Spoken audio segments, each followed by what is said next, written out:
तस्मै वै नमः।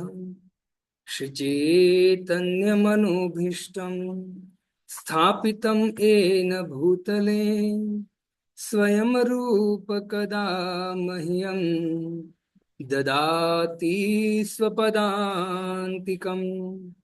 नमो विष्णुपादाय कृष्णपृष्ठाय भूतले श्रीमते भक्तिवेदान्त स्वामिन् इति नामिने। नमस्ते सरस्वती देवे गौरवाणी प्रचारिणे निर्विशेष शून्यवादी पाश्चात्य देश तारिणे। जय श्री कृष्ण चैतन्य प्रभु नित्यानंद श्री अद्वैत गदाधर शिवासादि गौर भक्त वृंद। हरे कृष्णा कृष्णा कृष्णा हरे हरे, हरे राम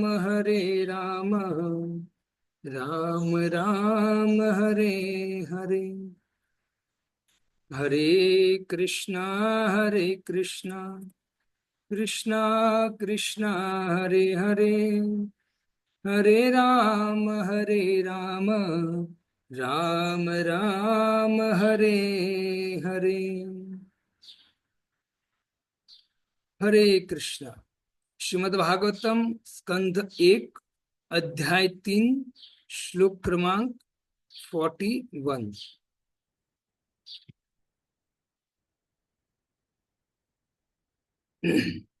तदीदं ग्राहयामास सुत आत्मवतांबरम् सर्ववेदे इतिहासानां सारं सारं समुद्धृतम्।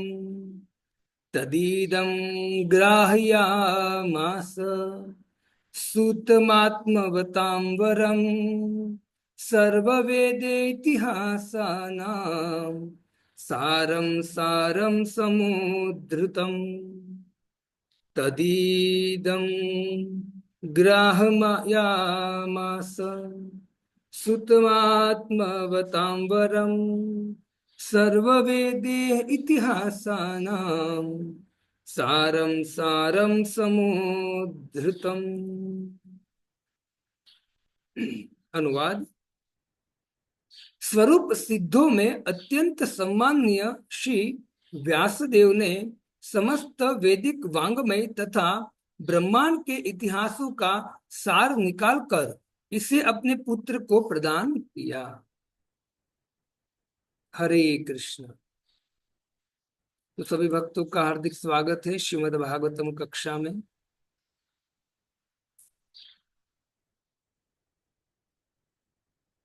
तो यहाँ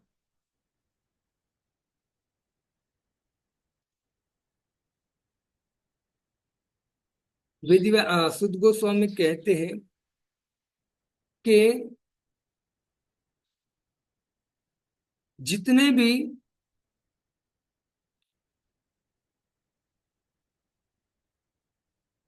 शास्त्र हैं उनका सार श्रीमद् भागवतम जो वेद व्यास जी ने संकलित किया था,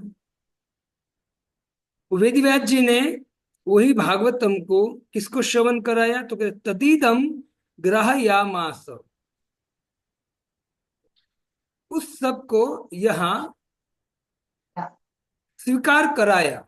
इसको स्वीकार कराया तो कहते सूत आत्मवताम। हेलो है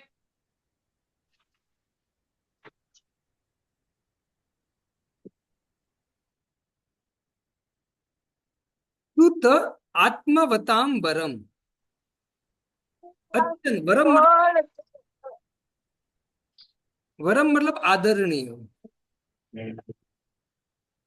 और जो अत्यंत आदरणीय है ऐसे सुत आत्मवता उनके पुत्र कौन है? तो कहते हैं सुखदेव गोस्वामी। कैसे परम आदरणीय है, आदर के पात्र है वास्तव में। कौन? सुखदेव गोस्वामी। क्योंकि वेद व्यास जी ने जब नारद मुनि की उपदेश से, आज्ञा से, जब श्रीमद् भागवतम की रचना किया, श्रीमद् भागवतम लिपिबद्ध किया, तो वेद व्यास जी ने विचार किया कि मैं श्रीमद् भागवतम की रचना जो किया है वो तो मैंने ऐसी उम्र में कि मेरी उम्र बहुत हो चुकी है, मतलब वयोवृद्ध अवस्था में मैंने श्रीमद् भागवतम का वर्णन किया है। अब मुझे क्या करना, इसी श्रीमद् भागवतम को प्रचार करने के लिए मुझे पुत्र चाहिए, इच्छा किया था। तो पुत्र कौन मिला? तो कहते हैं कि साक्षात श्री सुखदेव गोस्वामी। तो यहाँ कहते हैं वरम, अत्यंत आदरणीय थे सुखदेव गोस्वामी, अत्यंत आदरणीय।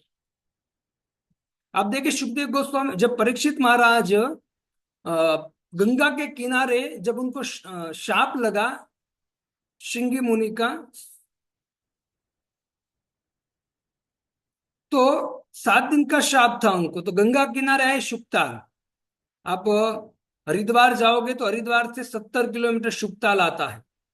तो जो हमारे साथ मतलब 4 धाम यात्रा में आएंगे तो वो स्थान आएगा शुकताल। तो जहां सुखदेव गोस्वामी ने परीक्षित महाराज को कथा श्रवण कराया था। तो परीक्षित महाराज जब वहां पहुंचे ना, तो परीक्षित महाराज ऋषि मुनियों से अनेक बातचीत किया और अंत में उसने कहा कि मुझे भगवान विष्णु की कथा श्रवण कराइए, जिज्ञासा किया। जब भगवान के विषय में कोई व्यक्ति श्रवण करना चाहता है, भगवान की सेवा करने की जिज्ञासा करता है, इच्छा करता है, तो उसकी अरेंजमेंट भगवान खुद करते हैं। तो कहते कि भगवान का ही स्वरूप साक्षात सुखदेव गोस्वामी वहां प्रकट हुए। भक्त तो आए ऐसा नहीं लिखा श्रीमद् भागवत में, क्या हुआ? प्रकट हुए। आगे जाके हम 19वें अध्याय में इसको पूरा विस्तार से समझेंगे कैसे प्रकट हुए। और जैसे वो आए तो अनेक ऋषि मुनि थे, वो सभी सुखदेव गोस्वामी तो खाली 16 साल के थे, लेकिन जो ऋषि मुनि परीक्षित महाराज के आजू बाजू में बैठे थे, जो वो सब बड़े दीर्घ काल से जीवित थे, सब ऋषि मुनि, है ना, बड़े बड़े जटाधारी ऋषि मुनि थे। तो वो सब सुखदेव गोस्वामी को देखकर समस्त ऋषि मुनि खड़े हो गए और सुखदेव गोस्वामी को आदर दिया। क्योंकि भक्तों उम्र देखी नहीं जाती है, ज्ञान देखा जाता है, भक्ति देखी जाती है। यदि कोई व्यक्ति आपसे भक्ति में बड़ा चढ़ा है तो उनसे कुछ सीखना चाहिए, उनको आदर देना चाहिए, उनको प्रणाम करना चाहिए।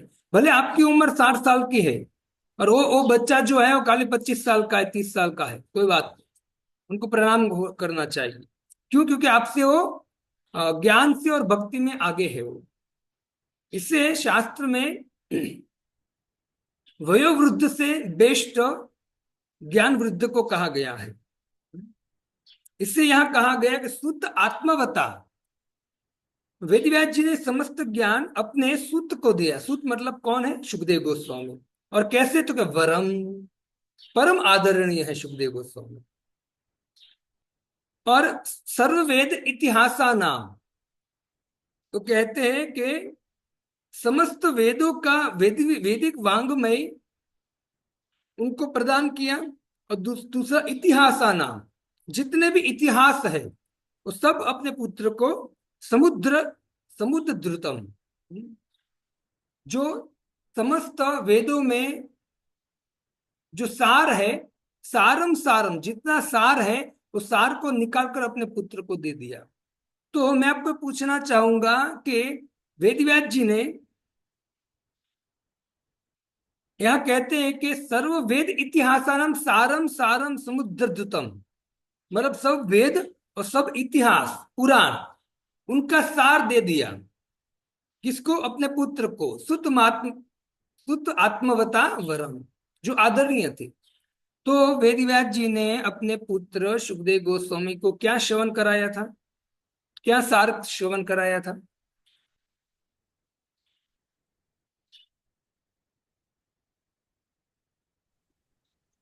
हरे कृष्ण प्रभु जी, भागवतम।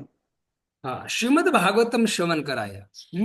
तो अब इस श्लोक से हमको अब एकदम क्लियर हो जाना चाहिए कि सर्व वेद इतिहासानम सारम सारम समुद्रतम, कि वेद व्यास जी ने समस्त वेद, समस्त इतिहास, समस्त पुराण उनका भी सार, सारम सारम, उनका भी सार अपने पुत्र को श्रवण कराया।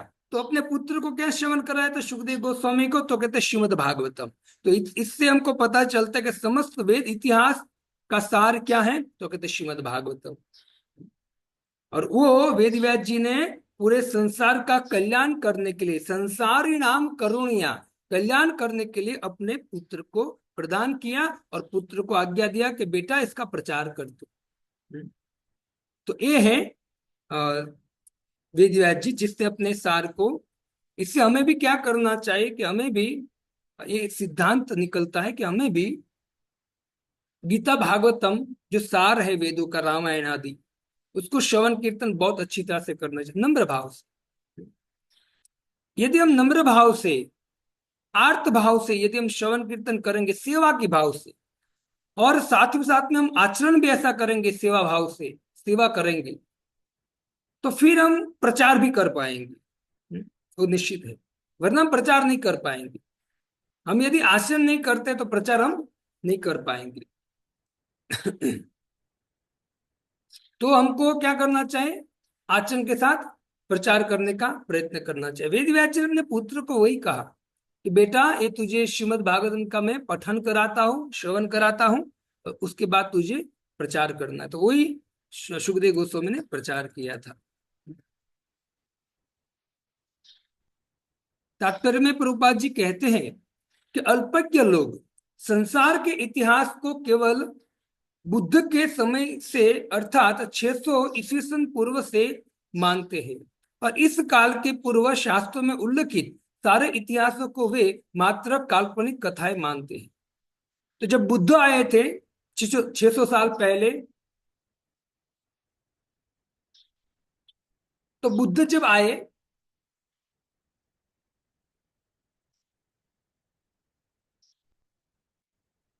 मतलब बुद्ध के समय से लेकर यहां तक जो भी इतिहास है उनको लोग मानते हैं। लेकिन उनके पहले जो इतिहास है, जो शास्त्रों में बताया गया, उल्लेखित है, उनको व्यक्ति क्या मानता है? तो काल्पनिक मानते हैं। लेकिन प्रभुपाद जी यहाँ स्पष्ट करेंगे, नहीं, ये जो ये ब्रह्मांड है, आगे पहले पढ़ते हैं। पहला, पुराणों में तथा महाभारत आदि में वर्णित सारी कथाएं काल्पनिक इतिहास है। कौन कहता है? प्रभुपाद जी कहते यह तथ्य नहीं है कि पुराण में तथा महाभारत आदि में वर्णित सारी कथाएं वास्तविक इतिहास है, वास्तविक इतिहास है, जो न केवल इस लोक में अपितु इस ब्रह्मांड के लाखों अन्य लोकों से संबंधित है। ये तथ्य नहीं है। कोई व्यक्ति कहते हैं कि जो पुराण में तथा महाभारत में आदि में वर्णित सारी कथाएं वास्तविक इतिहास,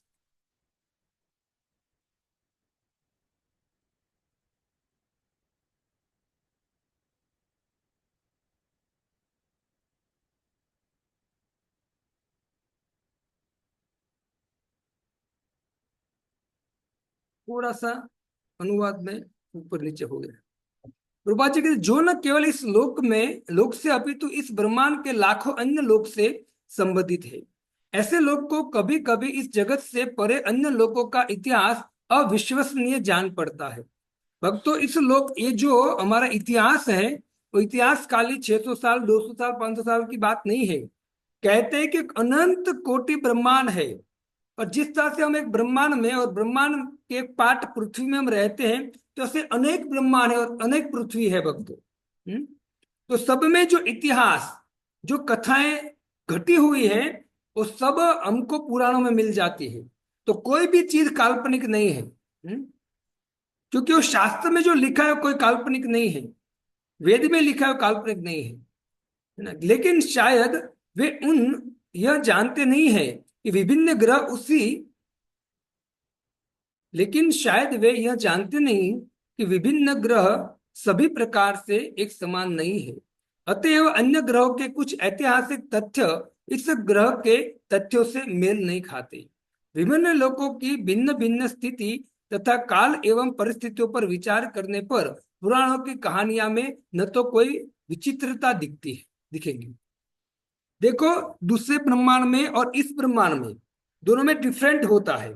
तो जब दूसरे ब्रह्मांड में कोई घटना घटी है शास्त्रों के आधार पर, वो जब शास्त्र में वर्णित है और वो जब हम आपको श्रवण कराते हैं, तो हो सकता है कि वो उसमें मेल ना खाता हो, यहाँ के समय में और वहां के समय वो मेल ना खाता हो, लेकिन वास्तव में वो विचित्र भी हमको दिखता हो। हम्म? इसलिए कहते प्रभुपाद जी के नहीं वे काल्पनिक लगेगी। हमें यह कहावत सदैव स्मरण में रखनी चाहिए कि एक व्यक्ति का भोजन किसी दूसरे काल कवल बन सकता है।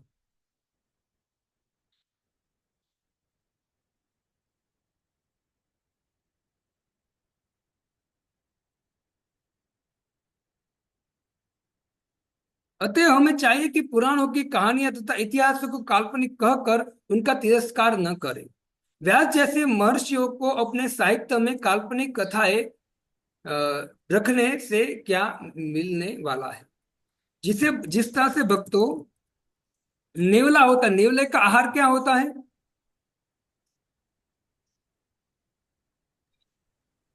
सांप। है? सांप। सर्प। सर्प को खाते हैं नेवला। सब। तो वो नेवला सर्प खाता है, लेकिन यदि कोई व्यक्ति उन सर्प को खा जाए, उनके आहार को, तो उनको हानिकारक पहुंचाएगा। समझे, उनको क्या होगा। तो अतएव हमें चाहिए कि पुराणों की कहानियों तथा इतिहासों को काल्पनिक कर कर उनका तिरस्कार न करें।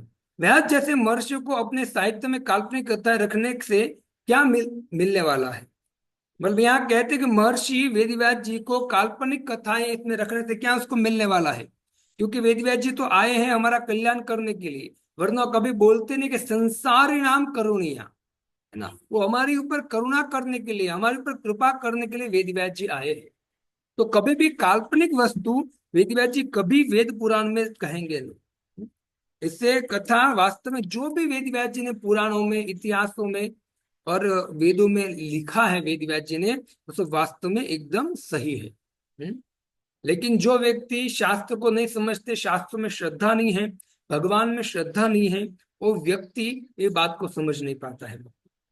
इससे हमको, मैंने आपको बहुत बार बोला है कि हमें अपनी श्रद्धा को धीरे धीरे आगे बढ़ाने का प्रयत्न करना चाहिए। जितनी श्रद्धा बढ़ेगी, जितना विश्वास बैठेगा भगवान में, इतना ही हम भक्ति में अग्रसर होते जाएंगे। इससे भक्ति में जब हम भक्ति करते, धीरे धीरे आगे बढ़ते, 16 माला तक पहुंचते, हरिनाम जपते हैं, दीक्षा भी हो जाती है। लेकिन कभी कभी कुछ भक्तों में कुछ ऐसा, जिस भक्तों को देखकर, जिस भक्तों की आज्ञा से, जिस भक्तों की कृपा से हम आगे बढ़े भक्ति में, लेकिन कभी कभी हमको वही भक्तों में कुछ ऐसा दिखता है। कुछ ऐसी चीज दिखती है जो हमारे अंदर संशय पैदा करता है। तो यही बात, यही संशय जो पैदा करता है, उस संशय को निवारण करने का प्रयत्न करना चाहिए वरिष्ठ भक्तों से, या वो व्यक्ति को पूछकर, वो भक्त को पूछकर। लेकिन संशय में रहेंगे तो फिर दोष देखना चालू करेंगे और फिर धीरे धीरे पतन होगा। इससे हमारी श्रद्धा को बढ़ानी चाहिए, धीरे धीरे श्रद्धा इतनी बढ़ानी चाहिए कि हमें अगर संशय हो भी तो भी उनका निवारण करना हमको तुरंत आना चाहिए, और निवारण मन के द्वारा हो जाना चाहिए तुरंत, मतलब मन से निकल जाना चाहिए वो संशय। ऐसा हमको प्रयत्न करना चाहिए, ऐसी भक्ति करनी चाहिए, ऐसी श्रद्धा बढ़ानी चाहिए। वरना भक्तों श्रम एवं केवलम हो जाएगा।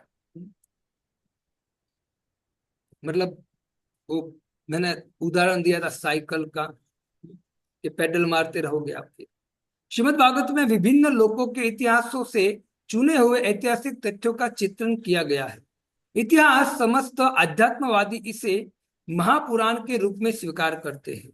इन इतिहासों की विशिष्टता यह है कि ये सब विभिन्न कालों तथा परिवेशों में भगवान की लीलाओं से संबंध है। शील सुखदेव गोस्वामी स्वरूप सिद्ध व्यक्तियों में सर्वोपरि है, और उन्होंने अपने पिता वेदव्यास जी से इस विषय को ग्रहण किया है। ये जो वेदव्यास जी हैं, सुखदेव गोस्वामी, और स्वरूप सिद्ध है।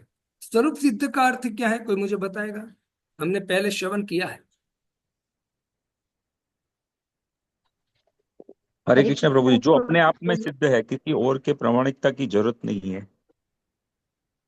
जो अपने आप में सिद्ध है, दूसरों को प्रमाणित की जरूरत नहीं है। हाँ, और कोई? हरे कृष्णा प्रभु जी। जो तीनों गुणों से परे हैं, सतोगुण रजोगुण तमोगुण से। तीनों गुणों से परे है।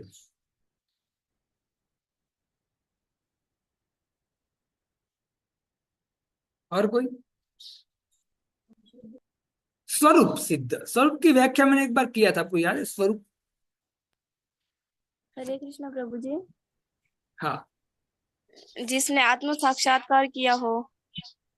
जिसने आत्म साक्षात्कार किया। ओके, और कोई?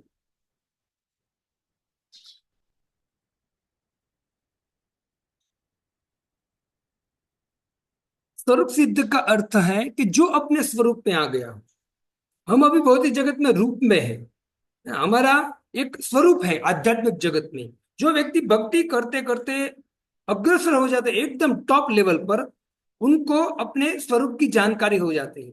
और जानकारी तभी हो सकती है जब ये सब जो वेद इतिहास मतलब भगवान को पूरी तरह जान गया हो व्यक्ति, तब जाके स्वरूप सिद्धि प्राप्त होती है। तो वेदी व्यास जी हैं और सुखदेव गोस्वामी परफेक्ट स्वरूप सिद्ध व्यक्ति है ना, कोई सामान्य व्यक्ति नहीं है। इससे कहते कि ये जो भी बोलेंगे वो क्या होगा, वो प्रामाणिक होगा। सर्वप्रथम अपने महान पुत्र शील सुखदेव गोस्वामी को प्रदान किया। इसकी तुलना दूध की मलाई से की गई है। वैदिक वांग्मय मानो ज्ञान का क्षीर सागर हो। वैदिक वांग्मय, सुनिए ध्यान से, वैदिक वांग्मय है मानो कि दूध का क्षीर सागर हो। जिस प्रकार नवनीत दुग्ध का सर्वोपरि स्वादिष्ट तत्व होता है, उसी तरह यह श्रीमद् भागवतम भी, क्योंकि इसमें भगवान तथा उनके भक्तों के कार्यकलापों के अत्यंत सुस्वादु उपदेशात्मक तथा प्रामाणिक विवरण मिलते हैं। जैसे दूध में से मुख्य क्या होता है, उसका सार नवनीत है ना, मक्खन। तो समझो श्रीमद् भागवतम क्या है, मक्खन है। और उसमें सभी कार्यकलापों के अत्यंत सुस्वादु उपदेशात्मक तथा प्रामाणिक विवरण मिलते हैं श्रीमद् भागवतम से, प्रामाणिक एकदम।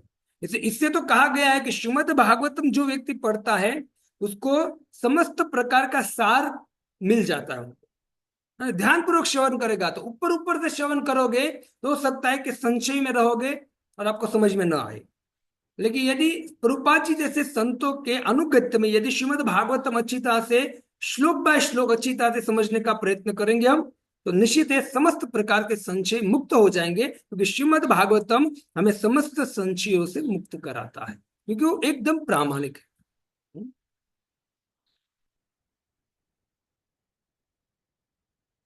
इसे कहते हैं कि देवा श्रीमद् भागवतम कथा देवानाम अपि सुदुर्लभ। देवताओं को भी श्रीमद् भागवतम दुर्लभ है।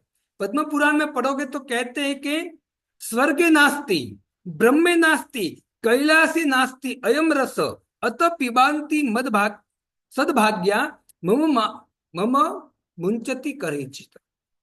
कि ये रस जो है श्रीमद् भागवतम का, न तो स्वर्ग में है, न ब्रह्मलोक में, न कैलाश में, है ना। इससे क्या क्यों, इस रस को पीबो, पियो, हे सद्भाग्या जीव, इसको पीना चाहिए और कभी छोड़ना नहीं चाहिए। और आगे कहते हैं कि किंतु यदि नास्तिक तथा व्यवसायी वाचकों से भागवतम सुनी जाए, यदि कोई नास्तिक है, भगवान का भजन नहीं कर रहा है, लेकिन उससे श्रीमद् भागवतम पढ़ लिया है, भगवान की भक्ति, भगवान को मानता भी नहीं है, भगवान का भजन भी नहीं कर रहा है, लेकिन वो पैसे कमाने के लिए, उनकी वाणी अगर अच्छी है, भगवान ने कुछ वाणी दिया है, तो वाणी के द्वारा वो कुछ पढ़ लेगा और वो वाणी की कलाकृति द्वारा वो व्यक्ति को ये सुनाएगा भागवतम। तो कहते कि ऐसा व्यवसायी व्यक्ति होता है, उससे जो भागवतम है,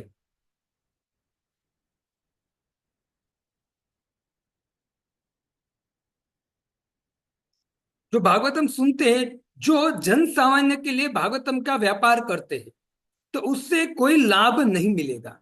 वो व्यापार करते हैं कि भाई मुझे पैसे मिलेगा, इससे सुनाएगा।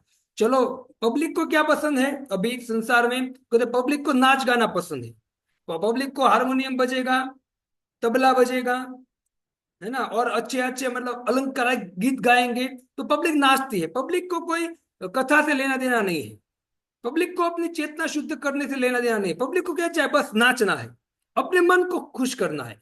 ये पब्लिक की जो अंदर की कमजोरी है वो जान गए लोग, है ना, ऐसे नास्तिक लोग। और वो क्या करते हैं? कथा इस तरह से गाते, बस गान बजान, ज्यादातर क्या चलता है? गान बजान चलता है। इसे कहते हैं जो जन सामान्य के लिए भागवतम का व्यापार करते हैं तो उनसे कोई लाभ मिलने वाला नहीं है। इफेक्ट बात है। इससे हम यदि पितरों का उद्धार भी करना चाहते हैं तो किससे कथा करानी चाहिए, उससे भी हमको बुद्धि चलानी बहुत जरूरी है। क्योंकि भागवतम में पैसे तो खर्च करते हो, लेकिन सही जगह पे खर्च करना चाहिए, बहुत सावधानी से। श्रीमद् भागवतम जो है वो ग्रंथ वास्तविक पितरों का और खुद का उद्धार करने वाला है, कर देगा उद्धार, है ना। लेकिन आपको वो पात्र को ढूंढना पड़ेगा। आप तो बढ़िया। श्री सुखदेव गोस्वामी को भागवत इसलिए प्रदान की गई थी, श्रील सुखदेव गोस्वामी को भागवत इसलिए प्रदान की गई थी क्योंकि उन्हें भागवतम का व्यवसाय नहीं करना था। उन्हें इस व्यापार से परिवार का भरण पोषण नहीं करना था।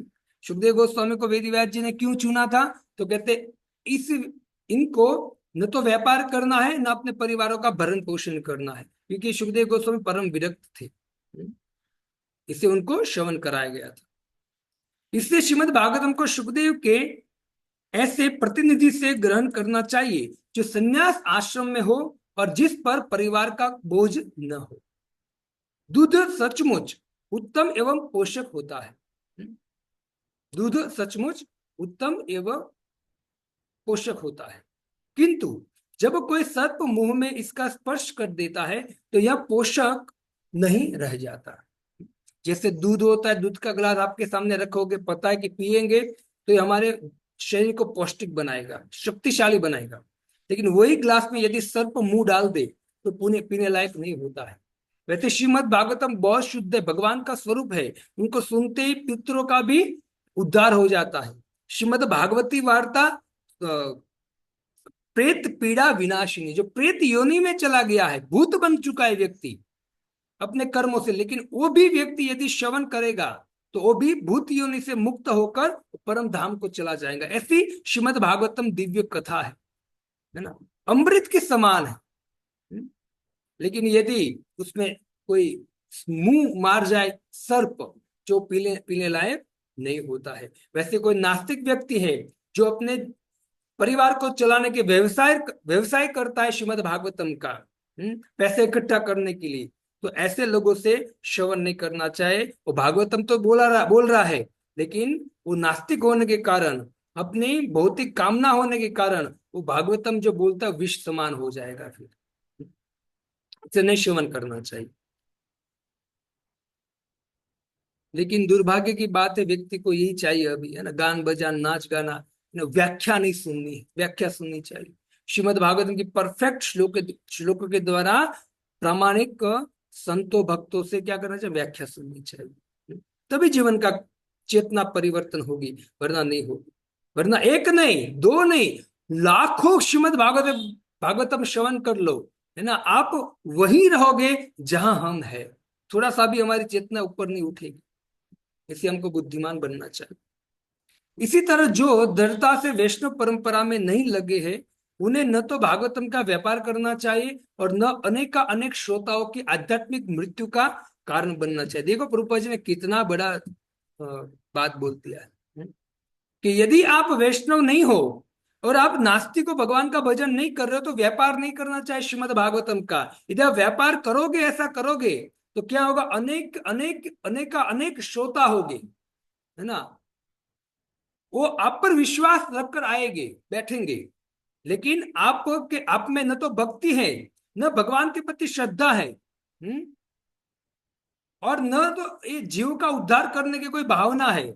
और आपकी जो भौतिक कामना है, पैसों की कामना है, परिवार का भरण पोषण करने की कामना से आप भागवतम कथा करने के लिए बैठ जाते हो, तो आप निश्चित है कि श्रोताओं की आध्यात्मिक मृत्यु का कारण बन जाओगे, निश्चित है। सावधान रहना चाहिए, कथा वाचकों को सावधान रहना चाहिए कि मुझे व्यासपीठ पर इन लोगों ने मुझे बिठाया है, तो इन लोगों ने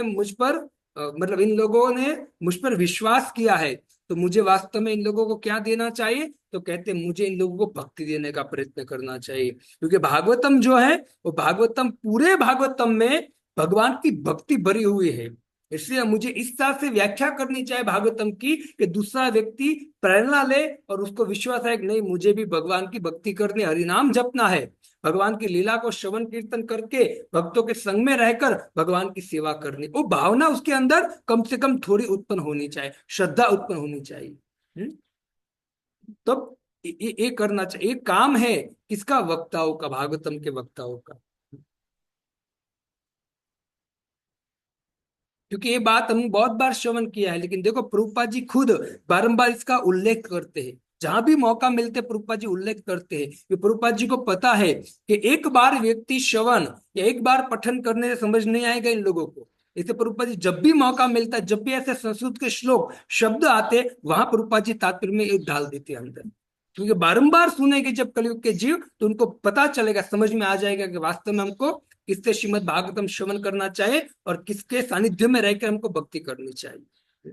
तो प्रभुपाद जी भगवान के शुद्ध भक्त हैं और सब जानते हैं कि कलयुग के लोगों की बुद्धि मन कैसे कार्य कर रहा है। तो उनके लिए, उनका उद्धार करने के लिए प्रभुपाद जी बारंबार बोलते हैं। भगवद गीता में भगवान कहते हैं कि समस्त वेदों का उद्देश्य उन्हें अर्थात कृष्ण को जानना है। किसी को श्लोक आता है? ये गीता में कहते भगवान। यस, हरे मीनाक्षी कृष्ण माता जी प्रभु जी। बोलिए। हरे कृष्णा जोर से बोले, प्रभु जी। आपकी आवाज कम आ रही है। ये श्लोक भगवत गीता का 15.15 है। हाँ, सर्वस्य च अहम हृदि सन्निविष्टो मतः स्मृति ज्ञानम अपोहनम च वेदेश्च सर्वे अहम वेद्यो वेदांत कृत वेद च अहम। वेरी गुड, बहुत अच्छा है ना। ये 15.15 श्लोक है। तो इस तरह से हमको भी सीखना चाहिए धीरे धीरे कि जब हम कुछ पढ़ाई करते हैं तो कुछ ऐसे पॉइंट आए तो पॉइंट के साथ तुरंत हमको भगवद गीता के श्लोक याद आ जाने चाहिए, है ना। तो इस तरह से रीडिंग करना चाहिए। तो जब आप कोई किसी को प्रीचिंग करोगे ना, तो एक याद रखना, कोई व्यक्ति सामने, आपके सामने बैठा कोई तर्क वितर्क भी कर रहा है, तो मैं आपको इतना तो बोल सकता हूँ गुरु की कृपा से कि आप जो भी आपको प्रश्न करेंगे ना, उसकी प्रश्न का जवाब भगवत गीता में श्लोक के द्वारा दिया गया है।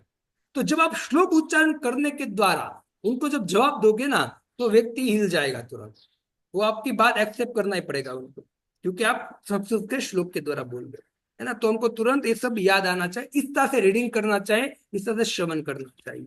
खाली ज्ञान लेना, उससे बेटर है कि हम इसको, ज्ञान को विज्ञान में परिवर्तन करते हुए, उनको सभी तरह से ज्वाइन करते हुए उसको दिमाग में, हृदय में उतारे, जिससे आगे जाकर यही हम प्रचार के रूप में लोगों को प्रस्तुत कर सके। श्रीमद् भागवतम तो संचित ज्ञान रूप साक्षात श्री कृष्ण है। भागवतम क्या है? तो कहते साक्षात श्री कृष्ण है। अतः यह समस्त वेदों का नवनीत सार है और इसमें श्री कृष्ण से संबंधित समस्त कालों के ऐतिहासिक तथ्य भरे हैं। वस्तुतः यह समस्त इतिहासों का सार है। श्रीमद् भागवतम क्या है? सारम सारम समुद्रता, वेद पुराण इतिहासा नाम सारम सारम श्रीमद् भागवतम। इसे श्रीमद् भागवतम समस्त चीज का सार है। इसे भक्तों, सामाजिक, पारिवारिक, राजकारणीय, जो भी आपको ज्ञान चाहिए, वो सभी प्रकार का ज्ञान आपको श्रीमद् भागवतम से मिल जाएगा। बस कंडीशन एक है कि आपको उनको एक एक श्लोक के द्वारा समझने का प्रयत्न करना पड़ेगा। यदि आप सोच रहे हो कि प्रभु यहाँ 7 दिन की कथा थी तो हमने श्रवण कर लिया, भागवतम सुन लिया, उससे कोई समझ में आने वाला नहीं है। इसे क्या करना चाहिए? भगवान के जो भक्त हैं, जो गुरु कृपा से, वैष्णव कृपा से, गुरु सेवा, वैष्णव सेवा से जो श्रीमद् भागवतम को समझे हैं, उनके मुख से हमको नम्र भाव से, है ना, अपने सिर झुकाकर बैठकर उनसे श्रवण करना चाहिए। जब श्रवण करेंगे तो हमें भी ये जो भागवतम का ज्ञान है वो धीरे धीरे हमारा, हमको आत्मसात होगा।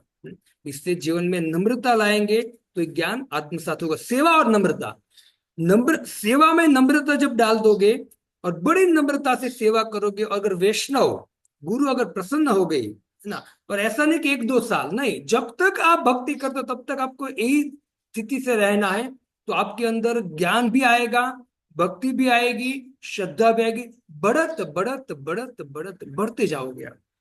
यदि ये रखोगे तो ये जो धन है नम्रता का, दैन्यता का, सेवा का, है ना, सेवा भाव का, वो जब ये धन है वो धन संग्रह करके उसका उपयोग परफेक्ट करोगे तो हर वैष्णव की, भगवान की आप पर कृपा बनती रहेगी और आप दिन ब दिन धीरे धीरे ऊपर बढ़ते जाओगे भक्ति में। ठीक है? इसलिए ये श्रीमद् भागवतम सार को एक श्लोक के द्वारा समझने का प्रयत्न करना चाहिए और हर एक व्यक्ति को श्रीमद् भागवतम पढ़ना चाहिए अगर जीवन का मूल्य को जानना है और इसी जीवन में हमको भगवत धाम जाना है, इसी जीवन को पवित्र बनाना है, धन्य बनाना है, तो श्रीमद् भागवतम को ग्रहण कीजिए। ठीक है, तो मैं यही अपने वाणी को विराम देता हूँ। कल हम वापस मिलेंगे और 42 नंबर का श्लोक का उच्चारण करेंगे। बस शायद थोड़े ही श्लोक बाकी है अभी, 42, 43, 44, बस 44, मतलब समझो कि आज 41 था, 3-4 श्लोक बाकी है खाली। तो कल हम 42 नंबर का श्लोक उच्चारण करेंगे और इसके ऊपर में श्रवण करेंगे। ठीक है, तब तक के लिए हरे कृष्णा कृष्णा कृष्णा हरे हरे, हरे राम राम राम हरे राम हरे हरे। राम राम ऐसी भक्ति वेदांत स्वामी श्रील प्रभुपाद की जय। गौर हरि प्रेमानंदे। हरि हरि बोल। हरि हरि बोल। हरि बोल।